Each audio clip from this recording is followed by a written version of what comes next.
You got paid last Friday? You remember that feeling? The number hits your account, and for like 3 seconds, you feel fine, genuinely fine, maybe even a little rich. And then a week passes. You open your banking app, you look at the number, you close the app. You didn't buy anything crazy. There was no single moment where you blew it, no big mistake you can point to. The money just evaporated. Like it was never really there. And somewhere in the back of your head, the thought shows up. Same as always. Okay, next month I start for real. I want to talk about that thought because it's not laziness. It's not stupidity. It's not a character flaw. It's something much weirder. And once you see it, you can't unsee it.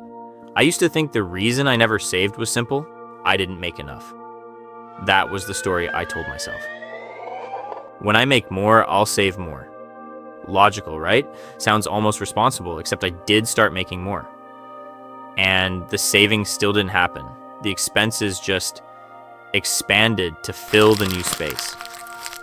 Like the money was waiting to disappear, and it was just a matter of giving it a bigger room. So I started thinking, maybe it's not a money problem, maybe it's something else. Turns out it is something else, and it has a name. There's this thing in behavioral economics called present bias. And I know the second I say behavioral economics is what half of you already checked out. So forget the term. Here's what it actually means. Your brain is not wired to care about future you the same way it cares about right now you. Not even close. When you imagine yourself in 10 years, happy, financially stable, not stressed about rent, that person feels like a stranger, like someone you've seen in a movie. You can wish good things for them, but you don't feel for them the way you feel for yourself right now, today at 7 p.m., when you're tired and a little hungry and there's a thing on sale that you've been looking at for 2 weeks. That's not a metaphor. Researchers have actually scanned people's brains while they think about their future selves. And the neural patterns look more like thinking about a stranger than thinking about yourself. So when you say, I'll save tomorrow, you're not really talking about you. You're making a promise on behalf of someone else. And that's why it's so easy to break. Here's how the loop actually works. You tell yourself, I'll start when I have a clear month, no big expenses coming up. And then there's the dentist appointment, or the friend's birthday, or the car thing, or just the week from hell where you absolutely needed to order food 3 times because cooking felt impossible. And those things are real. They're legitimate. You're not making excuses. Life is genuinely unpredictable. But here's the part nobody tells you. There is no clear month. It doesn't exist. The clear month is a myth we use to protect ourselves from starting, because starting means confronting something uncomfortable, the gap between what we earn and what we actually have to show for it. And that gap, that number, is scarier than just not looking. So we wait. Not because we're irresponsible, because avoidance feels like protection. Let me show you some versions of this you might recognize. There's the person who rounds up, they make decent money. They're not extravagant, but every month somehow they're at 0 or close to it. They've been about to get serious about money for 4 years. They have a budget spreadsheet they open twice every January. They feel like this is the year. By March, nothing has changed. They're not failing at saving, they're succeeding at postponing.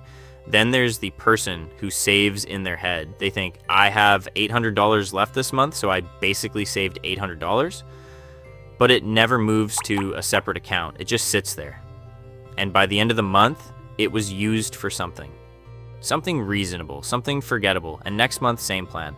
And then there's maybe the most painful one. The person who saves, genuinely saves, but then something happens and they spend it. And then they feel like they failed, and starting again feels even harder because what's the point if you're just going to spend it anyway?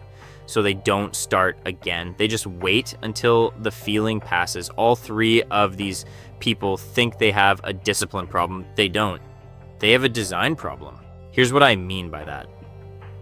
Willpower is not a strategy. You cannot rely on deciding every single month to do the right thing. That's not how humans work. We are not robots. We run out of willpower the same way we run out of energy, and it runs out faster when we're stressed, tired, or overwhelmed. which, if you're like most people, is often. The trick, and I hate calling it a trick because it sounds small, but it isn't, is to stop relying on your future self to make the right choice. Set it up so the right choice happens automatically before you can spend. That's it. That's actually it. Most banks let you schedule automatic transfers on payday. Set up a separate account, not your main one, not where you pay bills, just a holding account that you don't look at. And the day your salary lands, before you see it, before you touch it, move a small amount, not a heroic amount, not the amount you think you should save.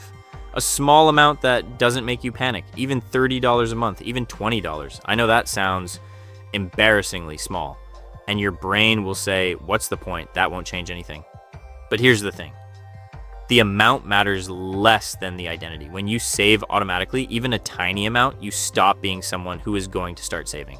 You become someone who saves, and that shift, that tiny shift in how you see yourself, is what actually changes behavior over time.